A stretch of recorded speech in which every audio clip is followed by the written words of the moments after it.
కుకట్పల్లి శాసనసభ నియోజకవర్గంలో కుకట్పల్లి శాసనసభ్యులు మాధవరం కృష్ణారావు గారి అధ్యక్షతన నల్లజరువు ప్రారంభోత్సవ కార్యక్రమానికి నాతో పాటు ముఖ్య అతిథులుగా విచ్చేసిన మిత్రులు షేర్లింగంపల్లి శాసనసభ్యులు అరికపూడి గాంధీ గారు, అదేవిధంగా శాసనసభ విప్ మిత్రులు డాక్టర్ రామచంద్ర నాయక్ గారు, పార్లమెంట్ సభ్యులు రాజ్యసభ వేం నరేందర్ రెడ్డి గారు, శాసనమండలి సభ్యులు మిత్రులు నవీన్ రావు గారు, అదేవిధంగా మాజీ శాసనసభ్యులు కూన శ్రీశైలం గౌడ్ గారు, మిత్రులు నాకు అత్యంత సన్నిహితులు బండి రమేష్ గారు, తోటకూర వజ్రేష్ యాదవ్ గారు, కొలను హనుమంత్ రెడ్డి గారు, హైడ్రా కమిషనర్ గారు, సైబరాబాద్ మున్సిపల్ కమిషనర్ గారు, వాటర్ వర్క్స్ ఎండి గారు, వేదిక మీద ఉన్న ఇతర ఉన్నతాధికారులు, ప్రజాప్రతినిధులు, చాలా సమయం నుండి నల్లజరువు ప్రారంభోత్సవ కార్యక్రమానికి ఎదురు చూస్తున్న కుకట్పల్లి యువమిత్రులందరికీ కూడా మనస్ఫూర్తిగా అభినందనలు, ధన్యవాదాలు తెలియజేస్తున్నా. నిజంగా ఈరోజు ఇక్కడికి వచ్చి నల్లజరువు అభివృద్ధి కార్యక్రమాన్ని చూసి ఇక్కడున్న మా యువకులు, మా ఆడపడుచులు, మా మిత్రులందరూ వ్యక్తం చేస్తున్న సంతోషాన్ని చూస్తే ఆనాడు పార్లమెంట్ సభ్యుడిగా ప్రశ్నించే గొంతుకగా ప్రజా సమస్యల మీద పోట్లాడి మీ అభిమానంతో పార్లమెంటుకు వెళ్ళి పార్టీ అధ్యక్షుడిగా తెలంగాణ రాష్ట్ర ముఖ్యమంత్రిగా మళ్ళీ మీ ముందు కుక్కట్పల్లి గ్రామంలో నిలబడడం ఎంతో ఆనందం, సంతోషదాయకం. ఆనాడు పార్లమెంట్ సభ్యుడిగా ఈ ప్రాంతాన్ని ఎంత అభివృద్ధి చెయ్యాలన్న కోరిక నాకున్న పరిస్థితులు, నిధులు అనుకూలించకపోవడంతో ఆ రోజు మీరు ఆశించిన నేను చేయాలనుకున్న అభివృద్ధిని పూర్తి స్థాయిలో ఆనాడు చేయలేకపోయినా, కానీ ఈనాడు మీ అందరి ఆశీర్వాదంతో, మీ అందరి అభిమానంతో తెలంగాణ రాష్ట్ర ముఖ్యమంత్రిగా బాధ్యతలు చేపట్టి ఆనాడు నేను చేయలేకపోయిన అభివృద్ధి మల్కాజ్గిరి పార్లమెంటు నియోజకవర్గంలో ప్రతి కాలనీలో చెయ్యగలిగిన అభివృద్ధి 100% చెయ్యడానికి నా బాధ్యత తీసుకుంటా. రాజకీయాలకు అతీతంగా ఏ పార్టీ శాసనసభ్యులు ఉన్నా, ఏ పార్టీ శాసనమండలి సభ్యులు ఉన్నా, ఏ పార్టీ నుంచి లోక్సభ సభ్యులు ఉన్నా, మల్కాజ్గిరి పార్లమెంటు నియోజకవర్గంలో ఉన్న 7 శాసనసభ నియోజకవర్గాలలో 100% అభివృద్ధికి అవసరమైన నిధులను అన్నిటిని కూడా మంజూరు చేస్తా అని చెప్పి ఈ వేదిక మీద నుంచి మీకు అందరికీ విజ్ఞప్తి చేస్తున్న మిత్రులారా, ఎన్నికలు వచ్చినప్పుడే రాజకీయాలు, ఎన్నికలు ముగిసిన తర్వాత అభివృద్ధి, సంక్షేమాన్ని ముందుకు తీసుకుపోవాలనేది నా విధానం. అభివృద్ధి వేదికల మీద రాజకీయాలు చర్చించడం నాకు ఇష్టం లేదు. అందుకే ఈనాడు ఎంతమంది ఎన్ని విమర్శలు చేసినా, ఎన్ని ఆరోపణలు చేసినా, హైడ్రా ప్రారంభించినప్పుడు, హైడ్రా పనులు కొనసాగిస్తున్నప్పుడు చాలామంది చాలా తీవ్రమైన ఆరోపణలు చేసిండ్రు. ఎవరు ఏ ఆరోపణలు చేసినా నా ఆలోచనలో, నా సంకల్పంలో నాకు ఎలాంటి దురుద్దేశాలు లేవు కాబట్టి వాటన్నిటి విమర్శలను మౌనంగా, సహనంతో నేను వాటిని భరించిన. ఈనాడు హైడ్రా కమిషనర్ గారు, ఇతర అధికారులు ఈ నల్లజరువును చేసిన అభివృద్ధిని చూసిన తర్వాత ఇక్కడున్న వేలాది మంది వాళ్ళ మొహాలలో ఆనందం చూస్తే నాకు పడ్డ తిట్లు నాకు ఆశీర్వాదం కిందనే నేను భావిస్తున్నా. దాటిని తిట్లుగా నేను చూడడం లేదు. మిత్రులారా,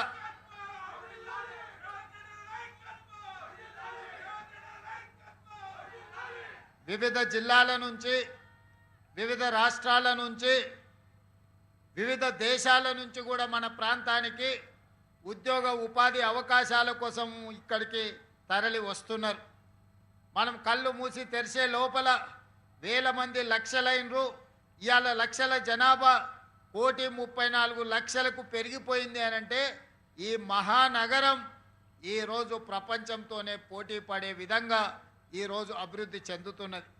ఈరోజు లక్షలాది మంది ఇతర ప్రాంతాల నుంచి ఇక్కడికి వచ్చినప్పుడు నివసించడానికి స్థలం లేకనో, అవకాశం ఉన్న దగ్గర చిన్న చిన్న గుడిసెలు వేసుకోనో, లేకపోతే వాళ్ళ ఆదాయంలో 1-2 గదులు నిర్మించుకోనో, ప్రభుత్వ స్థలాలలో లేకపోతే చెరువుల్లో నిర్మాణం చేసుకొని ఉండొచ్చు.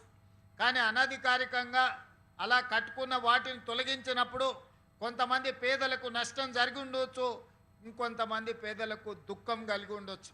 ఇవాళ నేను ఈ వేదిక మీద నుంచి స్థానిక శాసనసభ్యులు అదేవిధంగా మిత్రుల అరికపూడి గాంధీ గారికి నేను సూచన చేస్తున్నా. ఈ విధంగా ఎవరైనా నిర్వాసితులు జరిగితే, వాళ్ళు ఏవైనా నివాస స్థలం కోల్పోతే వాళ్లకు కొన్ని డబుల్ బెడ్రూమ్ ఇండ్లు నేను తీసిపెట్టినా, నిజమైన అర్హులైన పేదలుంటే వాళ్లకు నివసించడానికి అవసరమైన వసతిని కల్పిద్దాము. మీరు వాటికి సంబంధించిన వివరాలు సేకరించండి. ఏ పేదవాడిని ఇబ్బంది చేయడం, ఏ పేదవాడి ఇల్లు కూలగొట్టడం మన ప్రభుత్వం యొక్క ఉద్దేశం కాదు. కానీ బస్తీలలో, కాలనీలలో, మనం నివసించే ప్రాంతాలలో ఈరోజు నీళ్లు నిలిచే ప్రాంతాన్ని మనం ఆక్రమించుకుంటే, చెరువులలో మనం అక్రమ నిర్మాణాలు చేపడితే చిన్న వర్షం వచ్చినా ఆ నీళ్లు మన కాలనీలోకి, మన ఇళ్లలోకి వచ్చి జీవితకాలం కష్టపడిన మన సొమ్మంతా తినడానికి బియ్యం నుంచి చదువుకున్న పిల్లల సర్టిఫికెట్లతో పాటు మన బట్టలు, మన సర్టిఫికెట్లు, మన టీవీలు, మన ఫ్రిడ్జులు, చివరికి మనం కప్పుకునే దుప్పట్ల నుంచి మంచాల వరకు నీళ్ళల్లో ఈరోజు తడిసిపోతున్నాయి. వరదలు వచ్చినప్పుడు నేను ఇక్కడికి వచ్చిన నడుముల లోతు నీళ్ళల్లో నిజాంపేట ఈ ప్రాంతంలో ఎక్కడైతే వరదలు వచ్చి కాలనీలు మునిగిపోయినాయో ఈ ప్రాంతంలో నేను వచ్చి తిరిగి చూసిన. ఆ రోజు నేను చూసింది, నీళ్లు ఎక్కడైతే ఉంటాయో నీళ్ళ నివాస ప్రాంతాన్ని మనం ఆక్రమించుకుంటున్నాం. నీళ్లు వెళ్ళడానికి, నీళ్లు నిలవడానికి స్థలం లేకపోవడం వల్ల ఆ నీళ్లు మన ఇళ్లల్లోకి, మన కాలనీల్లోకి, మన వీధుల్లోకి వస్తున్నాయి. అందుకే ఈరోజు కొద్దిమందికి కష్టమో నష్టమో వచ్చినా, కొంతమంది బాధపడినా ఈరోజు ఈ చెరువుల పునరుద్ధరణ కార్యక్రమాన్ని మనము తీసుకున్నాము. ఈరోజు చెరువులు, నాలను ఆక్రమించుకున్న పెద్దలకు, మిత్రులకు, శ్రేయోభిలాషులకు నా సూచన ఒక్కటే, మీకు న్యాయం చేయడానికి ప్రభుత్వం ఉన్నది. మీరు సహకరించండి. ఇట్లా ఆహ్లాదకరమైన వాతావరణంలో చెరువులను మనం పునరుద్ధరించుకుంటే మన సంస్కృతి, మన హైదరాబాదు ఒక గొప్ప నగరంగా రాణిస్తుంది. మనం బతుకమ్మ పండుగలు చేసుకోవడమే కాదు, సాయంత్రం పూట కుటుంబ సభ్యులతోని మనం వాకింగ్ చేసుకోవడానికి కానీ ఈ లేక్ల ఒడ్డునే ఈరోజు మనము స్టాల్స్ పెట్టడానికి స్వయం సహాయక సంఘాలకు షాపులు ఇవ్వమని చెప్తున్నా. కుటుంబాలు సాయంత్రము ఈ వాకింగ్కి వచ్చిన సమయంలో పాలు కొనుక్కోవాలనుకున్నా, కూరగాయలు కొనుక్కోవాలనుకున్నా, ఇంటికి కావాల్సిన వస్తువులను కొనుక్కోవాలనుకుంటే కూడా ఇక్కడ అందుబాటులో పెట్టండి. అదేవిధంగా కాలనీల పిల్లలకు ఎక్కడ ఆడుకోవడానికి ఆటల స్థలాలు లేవు. రోడ్ల మీద ఆడుకోవడానికి పోతే యాక్సిడెంట్లలో పిల్లలు మరణిస్తున్నారు. కాబట్టి ఈరోజు కాలనీలలో ఉండే పిల్లలకు ఎక్కడ ఆట విడుపు కానీ ఆడుకోవడానికి ఎక్కడ స్థలాలు లేకపోవడం వల్ల ఈరోజు చాలామంది మధ్యతరగతి కుటుంబాలకు తీరని దుఃఖం మిగులుతుంది. రోడ్ల మీద ఆడుకుంటుంటే వేగంగా వచ్చే వాహనాలకు ప్రమాదంలో వాళ్ళు చచ్చిపోతున్నారు. ఇవాళ పిల్లల మరణాన్ని, ఆ తల్లిదండ్రుల దుఃఖాన్ని ఈరోజు నిలువరించాలంటే ఇలాంటి చెరువులను అభివృద్ధి చేసుకోవాలి. చెరువుల ఒడ్డున ఆట స్థలాలను మనము పునరుద్ధరించుకోవాలి. ఇంతకుముందే ఇక్కడ ఇంకా షటిల్ కోర్ట్ కానీ ఇతర విషయాలను మంజూరు చేయాలని అడుగుతున్నారని కమిషనర్ రంగనాథ్ గారు చెప్పిండ్రు. తప్పకుండా దీనికి సంబంధించి నిధులు ఏం కావాలనో మున్సిపల్ కమిషనర్ గారికి సూచన చేస్తున్నా.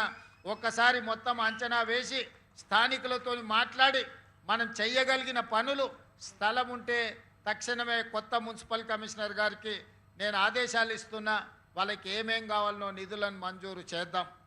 నా ఉద్దేశం ఒక్కటే, ఇవాళ నల్ల చెరువు కావచ్చు, సున్న చెరువు కావచ్చు, ఫాక్స్ సాగర్ కావచ్చు, లేకపోతే తుమ్మిడికుంట కావచ్చు, ఇట్లా ఈ ప్రాంతంలో ఉండే చెరువులన్నిటిని కూడా మనం పునరుద్ధరించుకుందాం. ఇలా ఇవాళ కృష్ణారావు గారు నాలాకి రీటైనింగ్ వాళ్ళు అడిగిండు, తప్పకుండా వాటిని కూడా నిర్మించుకుందాం. మనం ఇందిరమ్మ కాలనీలో కావాల్సిన పైప్ లైన్ కూడా మిగతాది అశోక్ రెడ్డికి చెప్తున్న వాటర్ వర్క్స్కు అక్కడ ఏం సమస్య ఉందో దాన్ని పరిష్కరించండి. ఆనాడు ఎంపీగా నా ఎంపీ నిధుల నుంచి ఆ కాలనీలో ₹1 కోటి నిధులు ఇచ్చి ఆ రోజు మనం ఆ పనులు చేయడానికి ఆదేశాలు ఇచ్చినాం. ఇవాళ మనదే ప్రభుత్వం ఉన్నది, ఆ సమస్యను పరిష్కరించాల్సిన బాధ్యత మన మీద ఉన్నది. అక్కడ ఉన్నోళ్ళందరూ పేదోళ్ళు, వలస వచ్చినోళ్ళు. ఆనాడు ఐడిపిఎల్ పరిశ్రమ నిర్మించేటప్పుడు అక్కడ కూలీలుగా పనిచేసిన వాళ్ళే ఎక్కువ మంది అక్కడ ఉన్నారు. వాళ్ళని ఆదుకొని వాళ్ళ కనీస మౌలిక వసతులను కల్పించాల్సిన బాధ్యత ప్రభుత్వం మీద ఉన్నది. ఆనాడు మేము మాట ఇచ్చినాం, ఈనాడు వాటిని పూర్తి చేయాల్సిందిగా నేను అధికారులకు ఆదేశాలు ఇస్తున్నా. మిత్రులారా, ఇవాళ మనం ఈ నగరాన్ని ఒక మంచి నగరంగా మార్చుకుందాం. ఇవాళ మీరు అందరు చూస్తున్నారు, ఢిల్లీలో కాలుష్యంతో ఇవాళ ఢిల్లీలో నివసించలేని పరిస్థితులు వచ్చినాయి. పాఠశాలలు సెలవులు ఇస్తున్నారు, ప్రభుత్వ ఆఫీసులు సెలవులు ఇస్తున్నారు. ఇవాళ పార్లమెంటు కూడా సెలవులు ఇచ్చే పరిస్థితి ఢిల్లీలో వచ్చింది. ఎందుకంటే ఢిల్లీలో వెదజల్లుతున్న కాలుష్యాన్ని ముందు చూపుతోనే ఆనాటి ప్రభుత్వాలు నియంత్రించకపోవడం వల్ల ఇవాళ ఢిల్లీ రాజకీయ రాజధాని, ప్రధానమంత్రి నుంచి రాష్ట్రపతి వరకు, సుప్రీంకోర్టు నుంచి వివిధ న్యాయస్థానాలు, కేంద్ర ఎన్నికల సంఘం వరకు ఢిల్లీలోనే ఉంటాయి. కానీ అక్కడున్న కాలుష్యాన్ని నియంత్రించలేకపోయారు. ఆ నగరాన్ని బాగుపరచడానికి ఇవాళ వాళ్లకు అవకాశం లేకుండా పోయింది. అదేవిధంగా ముంబైలో ఒక్క వాన వచ్చిందనంటే ముంబైలో ఇంట్లల్లో నుంచి బయటకు వెళ్ళలేని పరిస్థితి. ఇవాళ బెంగళూరులో మనం ఎయిర్పోర్ట్కి పోవాలని ఇంట్లో నుంచి బయలుదేరితే ఎన్ని గంటలకు చేరుకుంటామో కూడా తెలియలేని పరిస్థితి. చెన్నైలో కూడా వాన వస్తే అపార్ట్మెంట్లకే నీళ్ళు వస్తున్నాయి, ఇళ్ళకు కాదు. ఇవాళ పెద్ద నగరాలన్నీ కూడా ఏదో ఒక సమస్యతో బాధపడుతున్నాయి, ఏదో ఒక ఆక్రమణతోని ఈరోజు ఆ నగరాల యొక్క ప్రతిష్ట దెబ్బతింటున్నది. ఒక్క మన నగరమే అత్యంత సురక్షితమైన నగరం. మరి ఈ నగరంలో ఆక్రమణలు కానీ, కాలుష్యాన్ని కానీ, మూసీ నది పునరుద్ధరణ కానీ మనం చేసుకోవాల్సిన అవసరం ఉన్నది. ఇవాళ మూసీ నదిని పునరుద్ధరించుకోకపోతే భవిష్యత్ తరాలు మనల్ని మన్నించవు. ఇవాళ అహ్మదాబాదులో సబర్మతి రివర్ ఫ్రంట్ కట్టుకున్నారు, ఢిల్లీలో యమునా నది రివర్ ఫ్రంట్ కట్టుకుంటున్నారు, ఉత్తరప్రదేశ్లో గంగా నది రివర్ ఫ్రంట్ కట్టుకున్నారు. వాళ్ళందరూ వాళ్ళ రాష్ట్రాలు అభివృద్ధి చేసుకొని దేశంలోనే గొప్ప రివర్ ఫ్రంట్ ఎకానమీని చేసినామంటారు. మరి మనమెందుకు మూసీ నది రివర్ ఫ్రంట్ కట్టుకోకూడదు?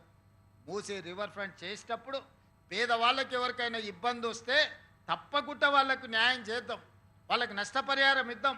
వాళ్ళ ఒకవేళ ఇల్లు కోల్పోతే నివసించడానికి అవసరమైన ఇళ్ళ కోసం ఏం చేయాలనో మనం ఆలోచన చేద్దాం తప్ప మూసీ నది ప్రక్షాళన చేయొద్దని ఎవరన్నా అంటే అది నగరానికి మనం చేస్తున్న అన్యాయంగా మారుతుంది. అందుకే మిత్రులారా, ఇవాళ నా సూచన ఒక్కటే, ఈ వేదిక మీద నుంచి ఈ మహానగరంలో core urban reason outer ring road లోపల ఈరోజు 3 కమిషనరేట్లు వచ్చినాయి. హైదరాబాద్ కమిషనరేట్, సైబరాబాద్ కమిషనరేట్, మల్కాజ్గిరి కమిషనరేట్లు వచ్చినాయి. 1,34,00,000 జనాభా ఉన్నది. వీటన్నిటిని కూడా ప్రక్షాళన చేసుకుందాం, రోడ్లు విస్తరించుకుందాం, ఫ్లైఓవర్లు కట్టుకుందాం, చెరువులను పునరుద్ధరించుకుందాం, నాలాల ఆక్రమణలు తొలగించుకుందాం, పిల్లలకు క్రీడా మైదానాలు నిర్మించుకుందాం. ఒక మంచి నగరంగా, ఒక అభివృద్ధి చెందుతున్న నగరంగా మన హైదరాబాదు నగరాన్ని మనం అభివృద్ధి పదం వైపు తీసుకెళ్దాం.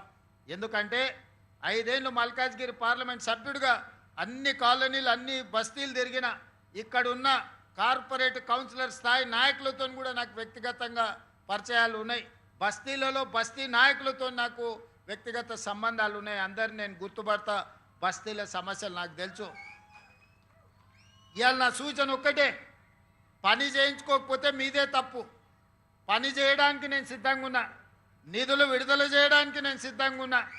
మీకు మంచిగా యాక్టివ్గా పనిచేసే కమిషనర్లను మీకు ఇచ్చిన, మీ సమస్యల్ని వినే అధికారులను మీ దగ్గరికి పంపించిన, జోనల్ కమిషనర్లు కానీ, మున్సిపల్ కమిషనర్ కానీ, పోలీస్ కమిషనర్ను కానీ, డీసీపీలను కానీ ప్రజలతో కలిసిపోయి ప్రజల సమస్యల్ని విని ఈ ప్రాంతాన్ని అభివృద్ధి పదం వైపు నడిపించే మంచి అధికారులను మీకు ఇచ్చిన. మీరు సమన్వయం చేసుకోండి, మీరు అనుమతులు తెచ్చుకోండి, అభివృద్ధిని అడ్డుకోకండి. ఎవరికైనా ఏదన్నా ఇబ్బంది ఉంటే నా దృష్టికి తీసుకురండి. వీళ్ళకి నష్టం జరిగింది, ఈ నష్ట పరిహారాన్ని ఏదో విధంగా ప్రభుత్వం నుంచి అందే విధంగా ఇవాళ స్థలం ఎవరిదైనా నిజంగా పట్టా ఉండి యజమాన్యపు హక్కులు ఉంటే వాళ్ళకి టీడీఆర్ ఇద్దాం. వాళ్ళని ఏ విధంగా ఆదుకుందామో చెప్పండి. వాళ్ళకి నష్టపోయిన వాళ్ళని బాధ పెట్టాలనేది మన ఉద్దేశం కాదు. ఎవరికైనా నష్టం జరిగితే నష్టాన్ని పూడ్చే పని చేద్దాం, కానీ అభివృద్ధిని మాత్రం అడ్డుకోకండి. ఇవాళ ఇప్పుడు గిన మనం చేసుకోకపోతే ఇంకెప్పుడూ చెయ్యరు. మీరందరూ చూసారు గతంలో కానీ ఇప్పుడు కానీ. ఈరోజు మనం చెయ్యాలని ఒక నిర్ణయానికి వచ్చినాం. దయచేసి సహకరించండి. రోడ్ల విస్తరణకు కూడా సహకరించండి. రోడ్డు వైడనింగ్లో ఎవరు ఆస్తి పోయినా వాళ్ళకి నష్టపరిహారం ఇద్దాం. ఫ్లైఓవర్లు ఫాస్ట్గా కట్టుకుందాం. 5 ఏళ్ళు 10 ఏళ్ళు ఫ్లైఓవర్లు కట్టకుంటుంటే తీవ్రమైన ఇబ్బందులు, యాక్సిడెంట్లలో చాలామంది చచ్చిపోతున్నారు. ఇవాళ చెరువులు కానీ, నాలాలు కానీ, రోడ్లు కానీ, ఫ్లైఓవర్లు కానీ బ్రహ్మాండంగా మీ ప్రాంతాన్ని అభివృద్ధి చేసుకోండి. ఏదున్నా నా దృష్టికి తీసుకురండి. అప్పో సప్పో తల తాకట్టు పెట్టైనా నిధులు తెచ్చిచ్చే బాధ్యత నాది ఈ ప్రాంతానికి. ఎందుకంటే మీరందరు కష్టకాలంలో నేను ఇక్కడికి వచ్చినప్పుడు నన్ను ఎంపీగా గెలిపించి ఢిల్లీకి పంపించారు. నాకు ఆ కృతజ్ఞత ఎప్పటికీ ఉంటుంది. కష్టంలో ఉన్నప్పుడు నన్ను నిలబెట్టిండ్రు. రాజకీయంగా నేను ఇబ్బందిని ఎదుర్కొంటున్నప్పుడు నన్ను మీరందరూ అండగా నిలబడి నన్ను నిలబెట్టిండ్రు. నన్ను నిలబెట్టిన మీకు సేవ చేసే అవకాశం ఈరోజు నాకు దక్కింది. కాబట్టి ఈ ప్రాంతానికి రాజకీయాలకు అతీతంగా నేను అభివృద్ధి కార్యక్రమాలు చేస్తా. మంచి అధికారులను నియమించిన, బాగా పని చేయించుకోండి. ఏం కావాలన్నా నన్ను అడగండి, మంజూరుని చేయడానికి నేను సిద్ధంగా ఉన్నా. ఏదైనా మీరు పనులు చేయించుకోవడానికి నా దగ్గర రండి. నా సూచన ఒక్కటే, ఇంత మంచి కార్యక్రమం ఈరోజు మా అక్కలు, మా చెల్లెళ్ళు అందరూ ఉన్నారు, మా పెద్దమ్మలు ఉన్నారు. ఇంట్లో అప్పుడప్పుడు కోడలతో పంచాయతీ అయితే ఇట్లా మనవని తీసుకొని వచ్చి ఇట్లా తిరిగిపోతే ప్రశాంతంగా ఉంటుంది. పిల్లలు కూడా చిన్నపిల్లల్ని తీసుకొని వచ్చి ఆడించుకుంటే వాళ్ళకు కూడా ఆడిపించుకుంటే ఒక మంచి వాతావరణం. ఇంటి పక్కల వాళ్ళతో మాట్లాడాలంటే కూడా కష్టం. 4 పెద్ద మనుషులు వచ్చి ఇట్లా బెంచ్ల మీద కూర్చొని జర సాధక బాధకలు మాట్లాడుకుంటే మనసు అల్కగా అవుతుంది. చిన్న కొడుకు సరిగ్గా పట్టించుకోకపోయినా, కోడలమ్మ ఎప్పుడైనా కోపమైనా, టిఫినో ఛాయో అడిగితే ఇవ్వకపోయినా ఇట్లా నడుచుకుంటూ వస్తే ఆడ ఛాయ్ తాగొచ్చు, ఆడ కూరగాయలు కొనుక్కోవచ్చు, ఇట్లా ఒక రౌండ్ తిరిగిపోతే ఆరోగ్యం కూడా మంచిగా ఉంటుంది, వాతావరణం బాగుంటుంది. ఒక్క వాన వస్తే నల్లజెరువు మొత్తం నీళ్లు నిండి అద్భుతంగా కనిపిస్తుంది. మీరు ట్యాంక్ బండ్ పోయి చూడాల్సిన పని లేదు. ట్యాంక్ బండ్ వల్లే మీ దగ్గరకు వచ్చి చూసినంత గొప్పగా ఈరోజు నల్లజెరువు అభివృద్ధి అయింది. భవిష్యత్తులో ఫాక్ సాగర్ కానీ ఇవన్నీ మనం అభివృద్ధి చేసుకుందాం. అందుకే మిత్రులారా, కొంచెం ఆలస్యం అయింది నాకు ఇతర కార్యక్రమాలతోటి. ఏది ఏమైనా మీ సహకారం ఉంటే ఈ నగరాన్ని అభివృద్ధి పదం వైపు నడిపిద్దాము. ఈ నగరం ఒక మంచి నగరం, ఈ ప్రాంతాన్ని అభివృద్ధి చేద్దాం. అదేవిధంగా కుత్బుల్లాపూర్ నియోజకవర్గానికి సంబంధించినవి కూడా పూన శ్రీశైలం గౌడ్ గారు ఇక్కడ ఉన్నారు. ఆ ప్రాంతంలో ఉండే చెరువుల విషయంలో కానీ, పార్కుల అభివృద్ధి విషయంలో కానీ వారిని కూడా ఏమైనా సూచనలు ఉంటే మీ తెలియజేయమని తెలియజేస్తూ, హనుమంత్ రెడ్డిని అందరినీ సమన్వయం చేసుకొని మీరందరూ ప్రణాళికలు సిద్ధం చేసుకోండి. అభివృద్ధి కార్యక్రమానికి సంపూర్ణంగా సహకరిస్తా అని తెలియజేస్తూ మీ అందరి దగ్గర సెలవు తీసుకుంటున్నా. ధన్యవాదాలు మిత్రులారా.